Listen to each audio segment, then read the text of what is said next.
Suicide Squad: Kill the Justice League is finally over, with the last DLC released recently in January. So, is the game any better after all these updates? The answer is no. In fact, it might even be worse. I wanted to wait until all the DLCs were out to review the game fully, hoping that they might improve it.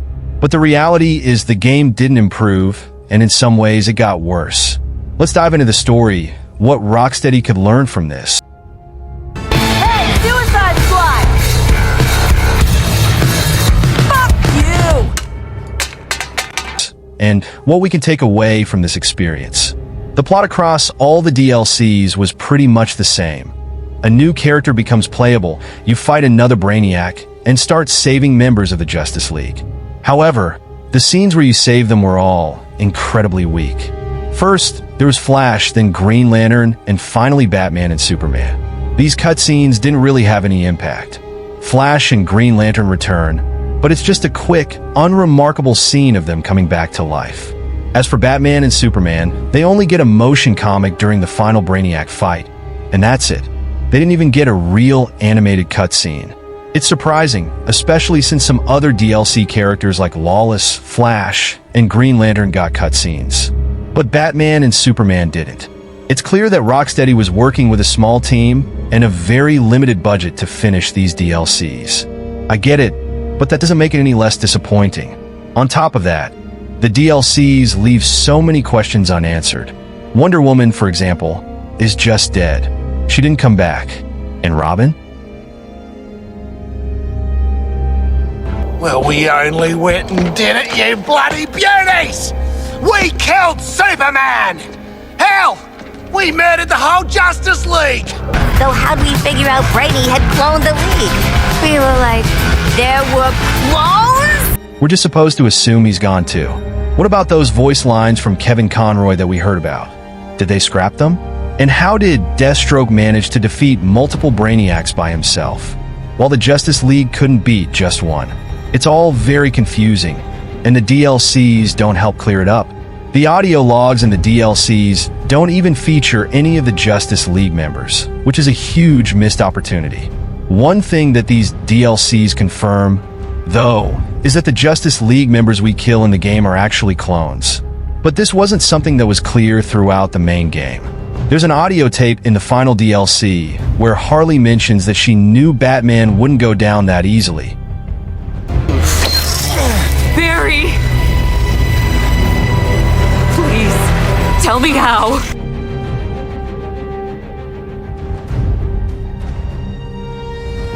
I swore an oath to never strike anyone in anger.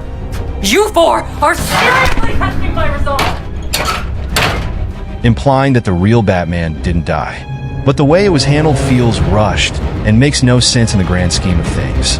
If Batman was the Suicide Squad's backup plan against Brainiac, why then? If Harley knew the real Batman wouldn't be so easily defeated, why did she act the way she did? It all feels thrown together. The worst part of this is that the DLCs make the ending of Arkham Knight feel meaningless. Batman revealing himself to the world and using Scarecrow's fear gas no longer holds any weight. The main game already weakened that ending, but the DLCs don't do anything to explain why Batman is back. It's as if none of it really mattered. But the biggest issue with this game isn't just the story. It's the fact that it took so long to come out. Nearly 10 years since Arkham Knight. And this is the next entry in the series? You have to kill us, Diana. We have to die to save the world. We could have had another Arkham game in that time, maybe even two, but instead, we got Suicide Squad. It's frustrating to think about what could have been if the game had come out sooner, or if it had been handled better. What can Rocksteady learn from this game? I think the biggest takeaway is that live service games are not the way to go, especially for an established universe like the Arkhamverse. However, there were still some positives in this game. The designs for the Justice League characters, Superman, Batman, Green Lantern, Wonder Woman, and Flash, were fantastic. Metropolis was well designed, and the character models and animations were solid. It's clear there's a talented team at Rocksteady, and I don't think this one game should define their reputation forever. I truly believe they have the potential to make a great game, and it's exhausting to just keep bashing this game, even though I'm being honest about its flaws. If you enjoyed playing the game, that's great for you. No shade here. But this is just my opinion, and it seems like many others share the same thoughts.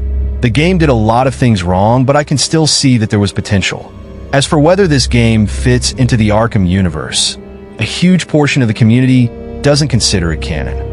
It's not just about continuity with the previous Arkham games. It's about out-of-character writing and the story making no sense.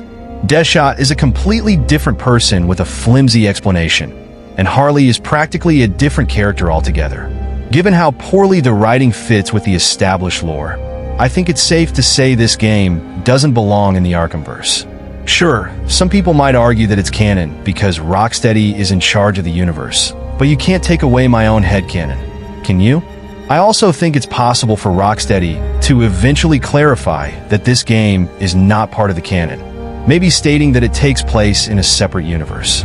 If they don't do this, what's next? Will the next Arkham game be set after Suicide Squad and just pretend like Batman has been out fighting Brainiac in other multiverses? That would definitely confuse a lot of people.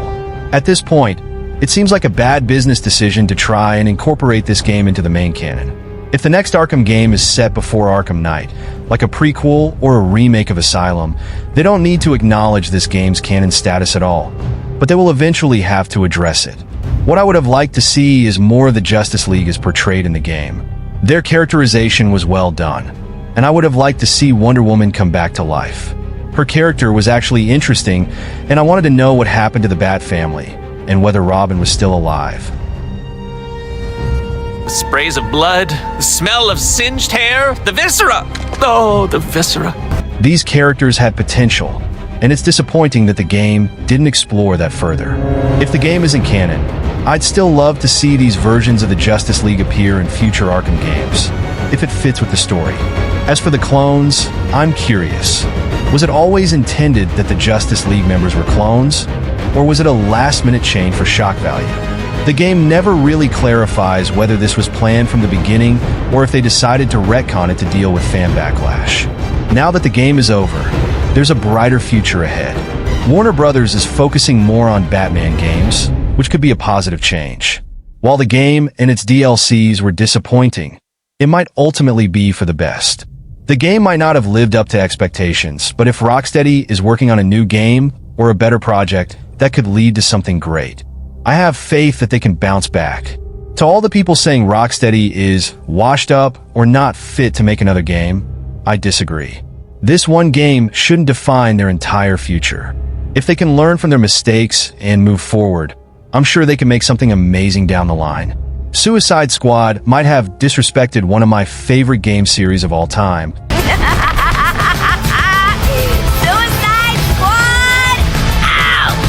But I still believe Rocksteady deserves another shot. In conclusion, I don't consider this game canon, and I hope Rocksteady announces that soon. The game didn't do anything to help the Arkham universe, and I hope they listen to the outcry and make the right decision. Warner Brothers has already stated that they're focusing on more Batman games, so let's see where that leads in the future. Would I like to see other superhero games, like a Superman or Flash game? Sure, but if going back to Batman is what it takes to rebuild trust, then I'm all for it. So, yes, Suicide Squad. Kill the Justice League is finally over, and I'm glad it is. I'm sure many of you feel the same, and I think Rocksteady is relieved too. But let's see what happens next. Sprays of blood, smell of singed hair, the viscera! Oh, the viscera. Thanks for watching, and let me know your thoughts on all of this. If you enjoyed the video, please like, subscribe, and share. It really helps. Stay safe, and see you in the next video.